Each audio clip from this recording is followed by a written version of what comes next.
This is part 4 of what it takes to live well, and in this video we're gonna I'm gonna look at the principle that reason is man's means of survival, and I'm gonna try to tie it into or bring it up to the principle that man's life is his moral standard. Okay, and I'm gonna give you a little extra some extra visual stimuli this time. Certain drawings I've made to try to depict artistically basic ideas that are, I argue, fundamental to thriving as a human being. Okay, let's look at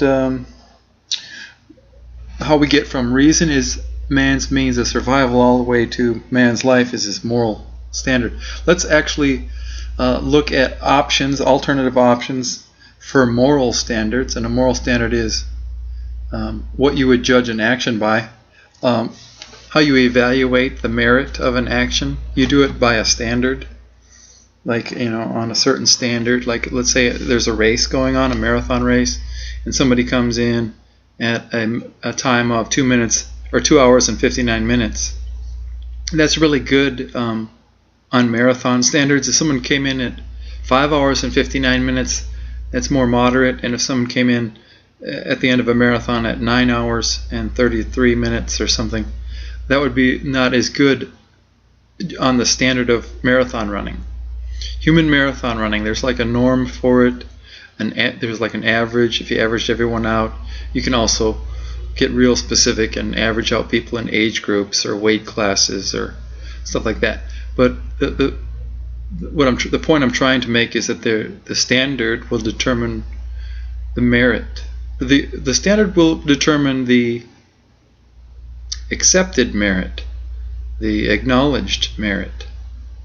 Okay, if you do, and so if you had a wrong standard, something would look good, it would seem good, there would be accepted merit to it, but it wouldn't actually be good because you had made a mistake in choosing a standard that was unfit, improper, or wrong for the subject in question. Like, let's say you wanted to see whether, well, let me just go ahead and give some examples of what I mean. Let's look at using others' lives as a means, as your moral standard. If others' lives are your moral standard, then the welfare of others, or the I guess happiness of others, is what you live for. That's an altruistic self-sacrifice. And I'm going to give you a visual depiction of what that would look like in kind of an extreme form. Extreme forms are good because they tell you where things would go eventually.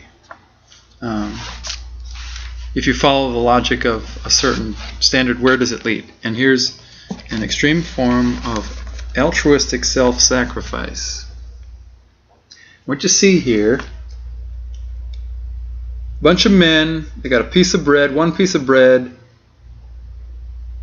and it's being passed around.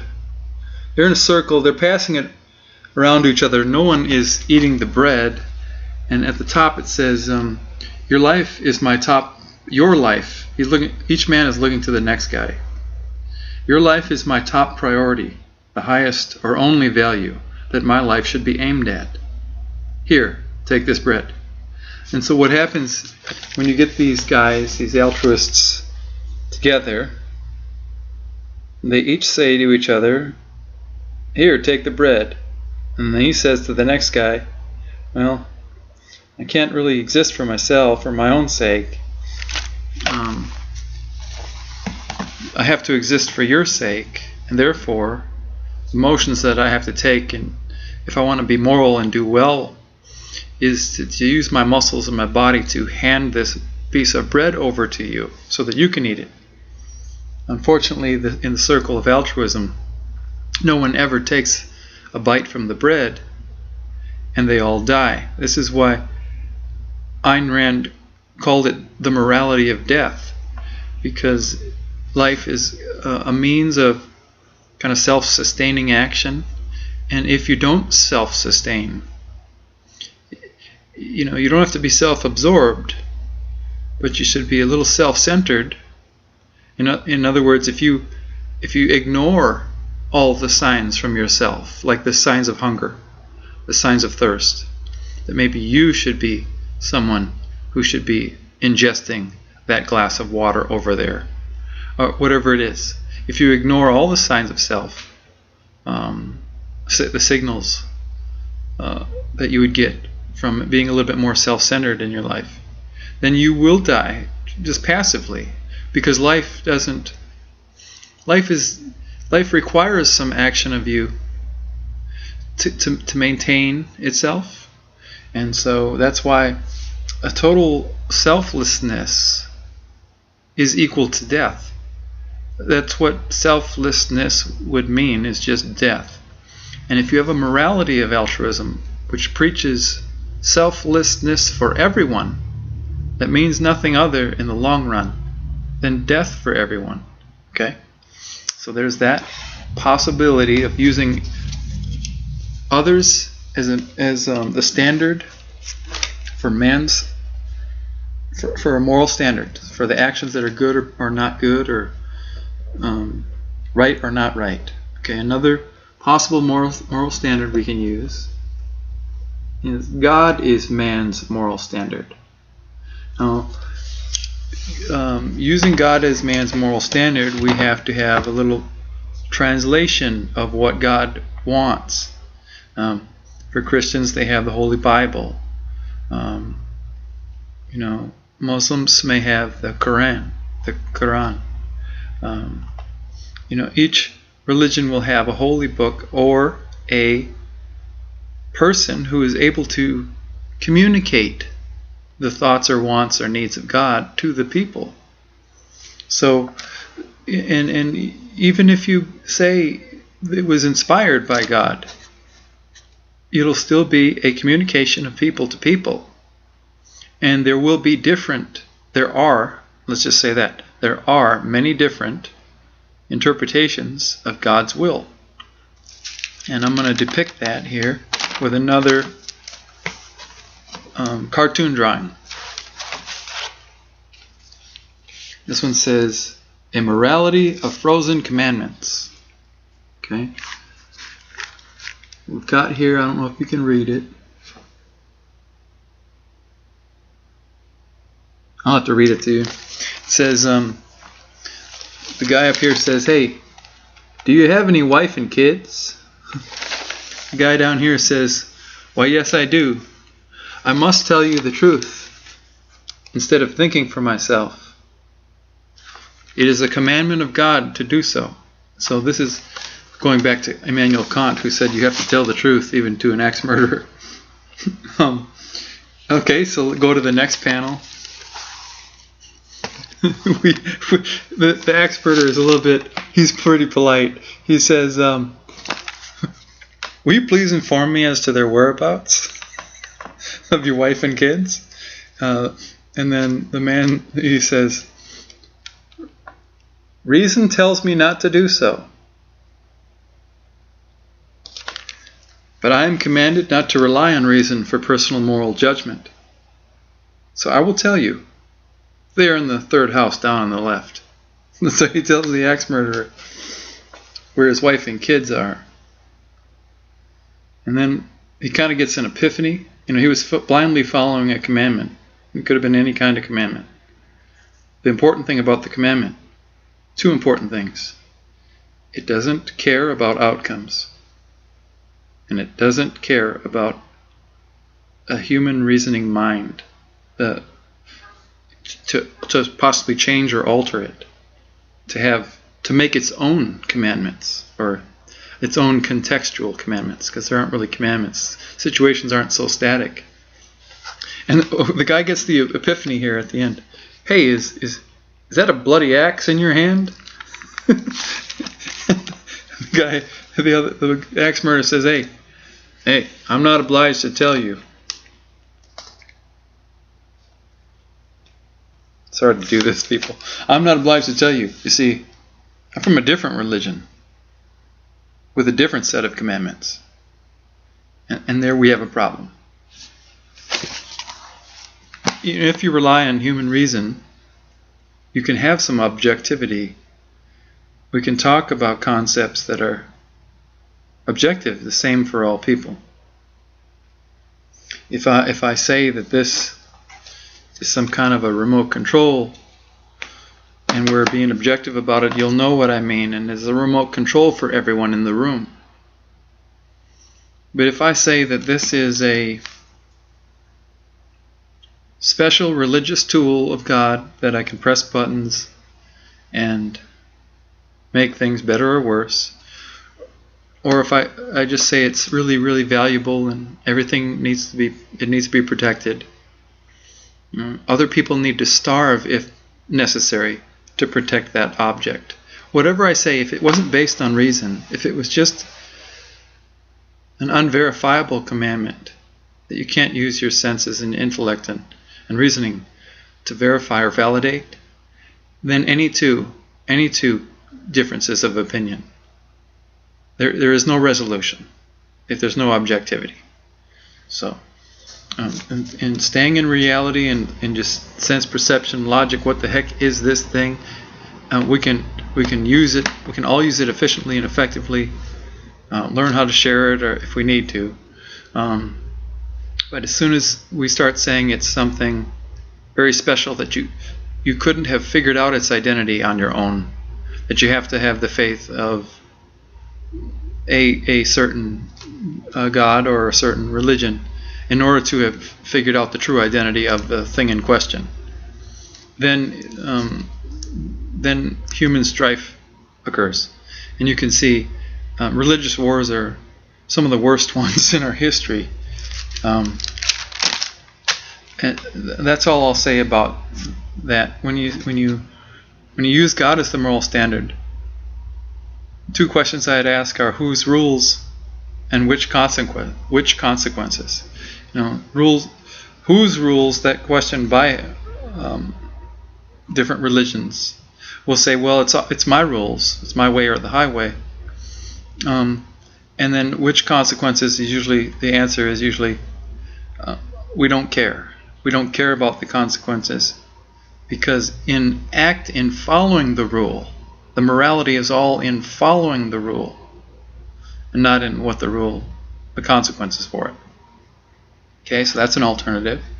And that can be death-based too, just like altruism. Altruistic self-sacrifice leads to death. If everybody practiced it, we'd all die. Also, using God as a moral standard can create mass death, perhaps total death of humans. And let's go on to the third one. The third possibility, there's more than three, but the third one is that there are no set moral standards. There are no set moral standards. And this one's pretty common today, kind of an existentialist view. And I've got a cartoon depiction of it. It's labeled non-cognitive worship of personal whim and subjective desire. Okay, so let's see if I can let you see it first. It's hard to get that into view. It says here,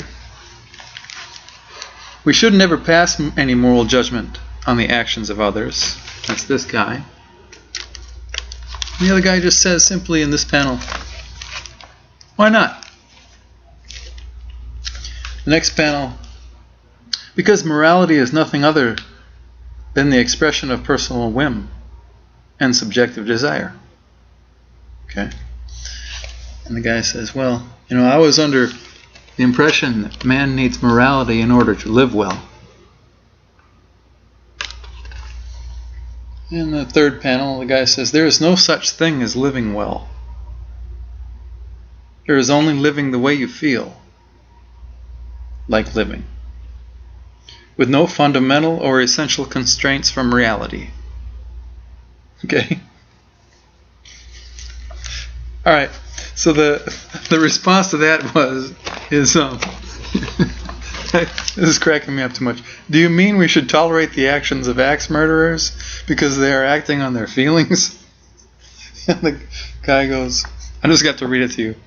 Everyone should act on their feelings. No one should judge any behavior.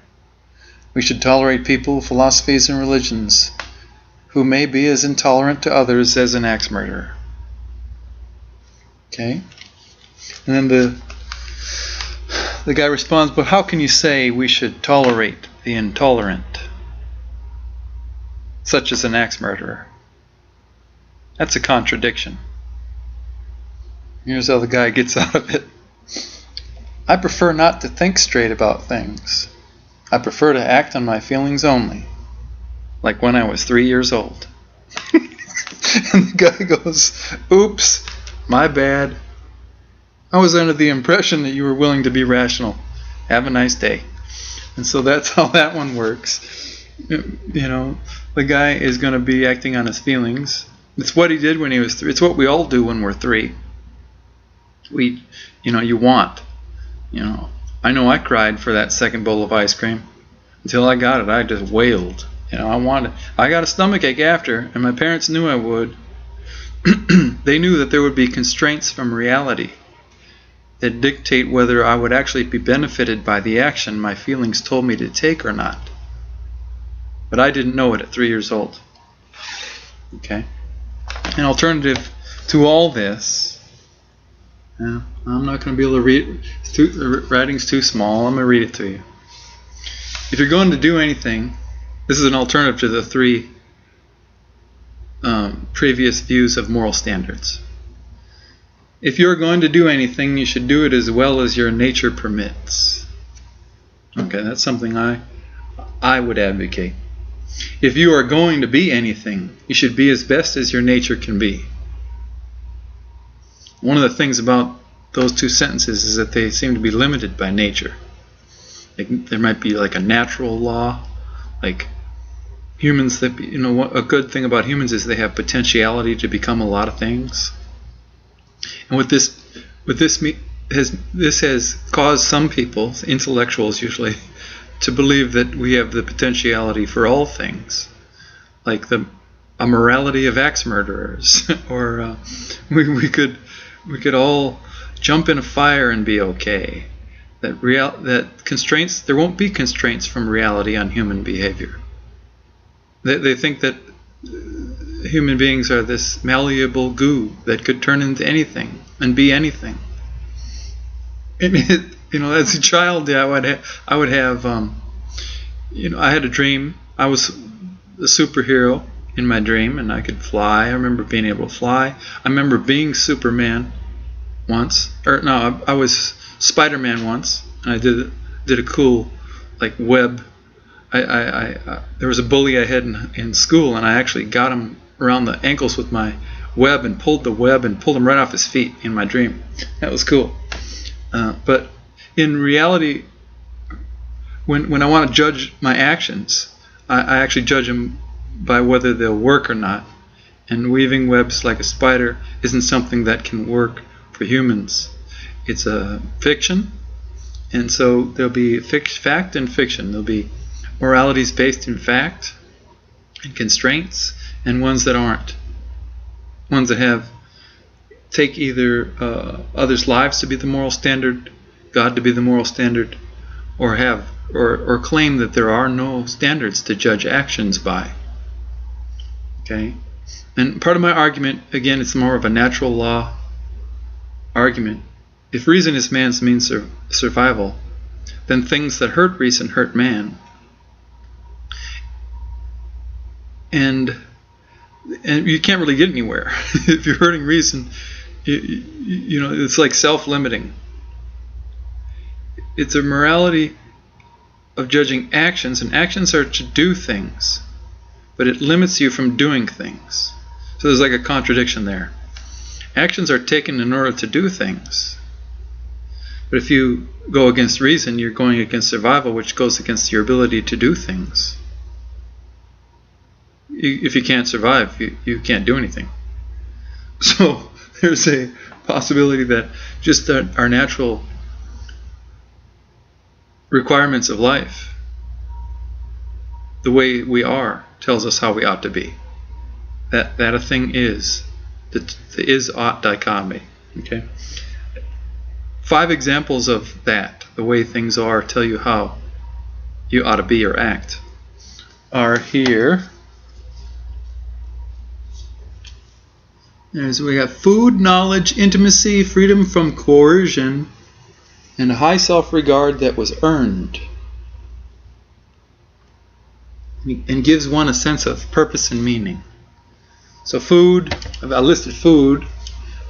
It's an objective value for humans. It's a universal value for humans. You can't opt out of it. You can't say, you know, I'm a breatharian. I survive only by sunlight and breathing air. I'm going to go without food. You won't survive.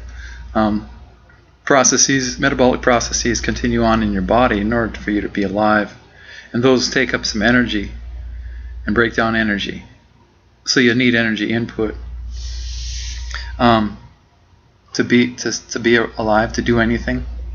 So food is nourishment for the body, and then knowledge is like nourishment for the mind or the intellect.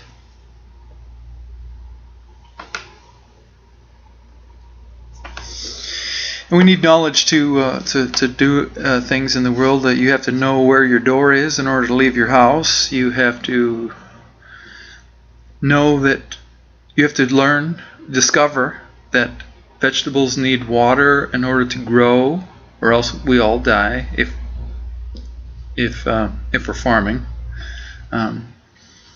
You'll need knowledge to survive, and you don't get a chance to opt out and say, hey, I just don't want any knowledge in my head. Okay? And then some intimacy. This is a kind of new here. Intimacy. I've mentioned food before in videos, and knowledge. Intimacy is kind of food for the soul. The psycho-spiritual essence is what I say. And that sounds kind of mystical. It's really just, what you are on the inside, like personality and stuff. You have characteristics, dispositions, thoughts, feelings, things that are kind of immaterial. They kind of make up the essence of you. Different people will have different dispositional properties about them and stuff. It kind of makes up your soul, we'll say. And intimacy could be an intimacy of just friendship. It could be intimacy of a romantic nature. It could just be the psychological intimacy of making someone else feel visible to you, or feeling visible to other people. Sharing. Someone who says, I don't want or need any intimacy in my life. I question whether they can get away with that. Just like I would question whether someone could get away with needing food. So intimacy might be a kind of food for the soul, and there'll be many ways to get it. The lowest would be like a friendly acquaintance. It's just someone, even a passerby. And in the last video I talked about Castaway. Chuck Noland on the island. He created a volleyball. He didn't create the volleyball. He created a friend out of a volleyball in order to meet a human need for intimacy and bonding and connecting. So that's an example. It's just an artful example. It's not a philosophical proof. An artful example of what man needs in order to live well on planet Earth. And the only reason why we could see it so clearly in the movie is because no friends had existed on that island for him. So we've got 3 alternatives. We could possibly use others' lives as our moral standard. That leads to the circle where the bread's passed until everyone dies. God being the moral standard, which can lead to religious wars and not thinking about consequences, which can lead to death. And then we've got no set of moral standards, which leads to acting on your feelings, total anarchy, chaos, and blood running in the streets. Okay, so I'm using reductio ad absurdum, and I'm taking us to the conclusion from looking at the alternatives and assuming there are only 3 viable alternatives. Man's life is his moral standard. Thank you.